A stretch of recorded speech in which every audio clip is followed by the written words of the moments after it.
être candidat aujourd'hui vont l'encourager à continuer la répression. Il s'en est rendu compte trop tard pour essayer de rétropédaler, appeler à l'apaisement, mais le mal était déjà fait. Les morts ne reviendront pas. Les amputés ne retrouveront ni leurs bras, ni leurs jambes. Les éborgnés ne retrouveront pas leurs yeux.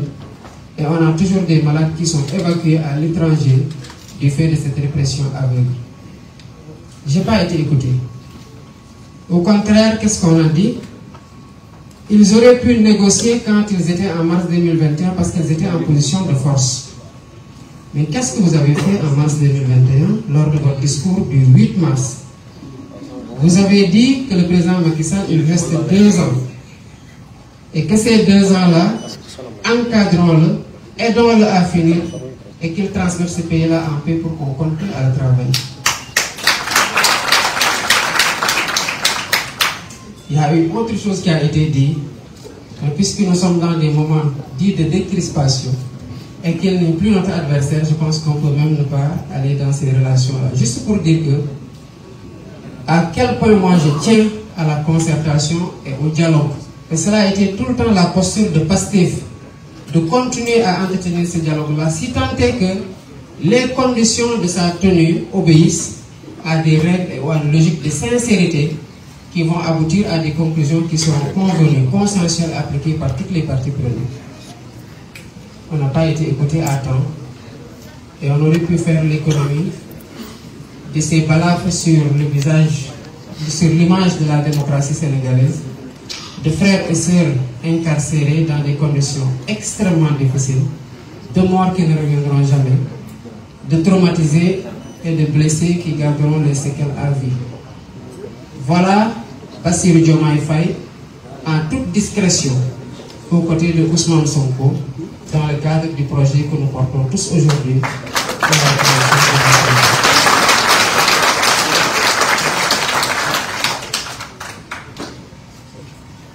Et pourtant, j'ai fait ça après avoir refusé de prendre le bracelet en prison parce qu'on me l'a proposé. Après 2 mois d'incarcération, ils sont venus me dire, ok, on peut te libérer, mais à condition que tu prennes le bracelet. Je dis que je ne prendrai pas le bracelet. Pourquoi? Parce que je ne peux pas prendre le bracelet.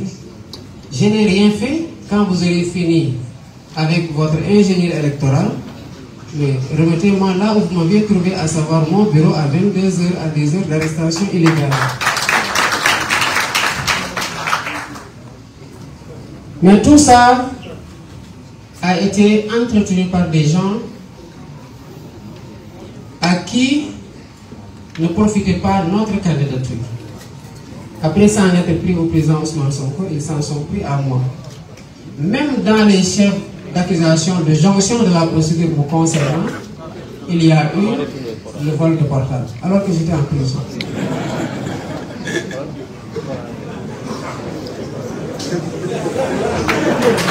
Vous avez le portable.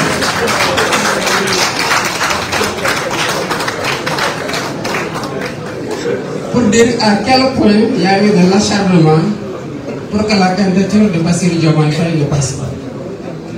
Mais parfois, certaines personnes sont déroutées quand ils sont confrontés à la logique politique du projet de Pastef qui est incarné par le président Ousmane Sonko. Je le rappelais ce matin au leader, le 7 janvier 2023, vous aviez été le premier, lors d'une réunion à laquelle je n'avais pas participé parce que j'avais un décès, à poser la question du plan B, et c'est le bureau politique qui vous a mis en minorité, raison pour laquelle on n'avait pas débattu de ce point-là, parce que le bureau ne voulait pas encourager le processus de liquidation politique.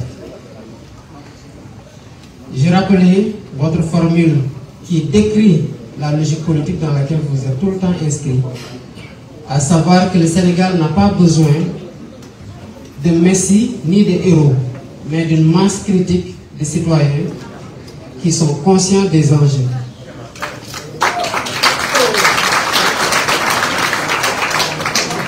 Puisque vous êtes un Diola et qu'il y a toujours quelque chose qui reste,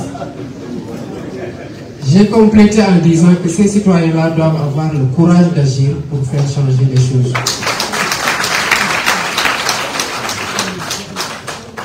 Président, vous m'aviez dit de ne pas parler de Amadou Ba. Mais comme généralement je suis têtu et qu'on n'est jamais d'accord, même si nous sommes toujours ensemble, je voudrais juste vous compléter. Je crois que j'avais fait un texte que j'avais appelé Bastra Daunus, prédiction tirée du DAC politique. Je crois que tout ce que j'avais prédit dans ce texte-là, c'est presque réalisé. Alors, quand vous avez quitté le syndicat, vous nous avez transmis à Amadou Ba.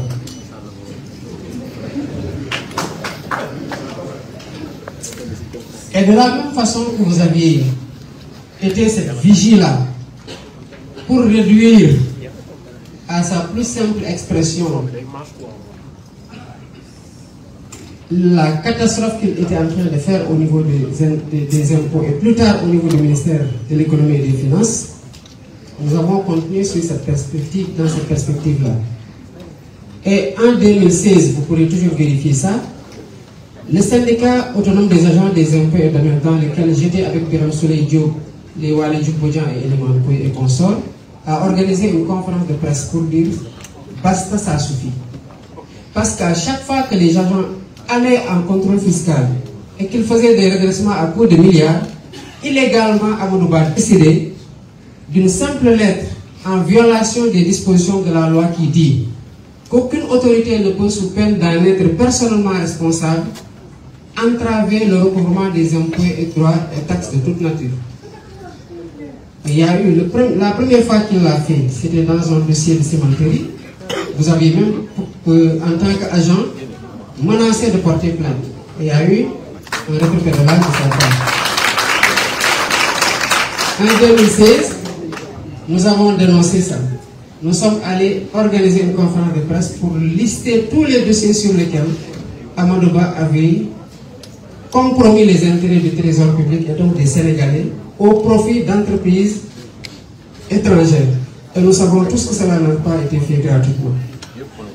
Quand j'ai appris qu'il était impliqué dans des soupçons de corruption et que celui qui l'a fait candidat y a cru, j'ai dit parce qu'il le connaît.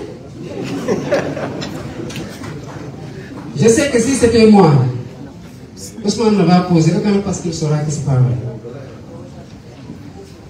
Donc c'est parce qu'on sait qu'il est dans ces pratiques-là qu'on a voulu en savoir un peu plus. Et certainement, l'histoire dira ce qu'il en a été un jour. Ces pratiques-là, qu'on a appelées remises gracieuses à l'époque, ont été perpétuées. Et cette année, j'ai dû discuter avec le député Guy Marius Sagna pour qu'il dépose une demande de mise en place d'une commission d'enquête parlementaire autour d'un redressement de 150 milliards qu'ils ont abandonné en ne prenant que 14 milliards. Au même moment, l'ONG africano-américain là, si je ne me trompe pas du nom, dénombrait le nombre de morts à la Méditerranée à 6618. On abandonne 14 milliards pour 150 milliards. Et cette pratique-là a été inaugurée, entretenue par Amadou Ba. Donc cet homme-là, nous le savons très bien. L'expérience de gestion, ok, mais l'expérience d'Amadou Ba, personnellement, j'en veux pas. Je veux pas d'une expérience de violation des lois, d'une expertise en coup bas, d'une expérience dans les malversations, les détournements. J'en veux pas.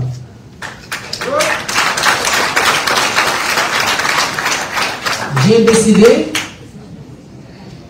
pendant 15 ans que j'ai été aux impôts, d'être un fonctionnaire orthodoxe, vertueux, sérieux et compétent au service de mes collègues dans le cadre de l'engagement syndical où j'ai contribué grandement à améliorer les conditions de travail et de vie.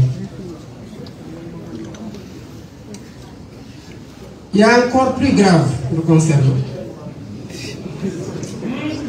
Quand vous nous avez légué le projet de réforme du système de rémunération aux impôts, et qu'on a achevé la réforme et qu'il était question de transférer le projet au ministre du budget d'alors, Abdoulaye Daouda Diallo, qui avait dit, si vous entendez, si ça arrive ici, je vais signer.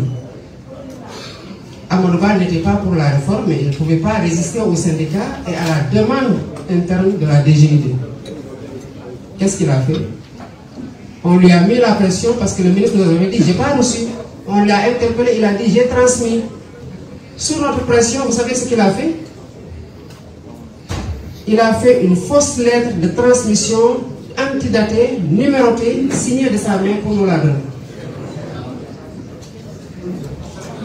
Quand on a vu les chiffres, la numérotation par rapport à des lettres antérieures qu'on avait échangées et à la date, on a su que ce n'était pas vrai. Et demander aux agents des impôts et domaines, à cette époque-là, à savoir en 2014, ils vous diront qu'on avait même attaqué ça dans l'intranet de la DGID. Il y a encore pire, mais je m'en arrête là. Le projet pour lequel vous avez fait le choix, qui entre en droite ligne de votre logique politique. Vous n'avez jamais mis en avant votre propre personne.